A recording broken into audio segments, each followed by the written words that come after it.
If the US is technically in a recession, then why are employers still hiring? That's the conundrum the latest set of economic figures is throwing up once more. A third revision of gross domestic product figures confirms 2 successive quarters of negative growth in the first half of the year that for some defines a recession. But in the midst of all this, jobless claims dropped by 16,000 to 193,000 last week. Weekly jobless numbers are a tiny snapshot in the wider economic picture, and it's true that unemployment, while at historic lows, has edged up slightly over the summer.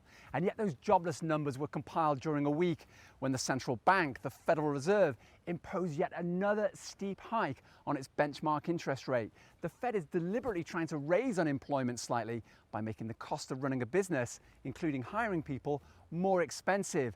And yet, based on these latest figures, employers don't seem to mind. And neither do consumers, with overall spending up. But those gains were offset by a decline in sectors such as construction and consumer goods manufacturing. And if the data presents a mixed picture, President Biden thinks the economy is in decent shape.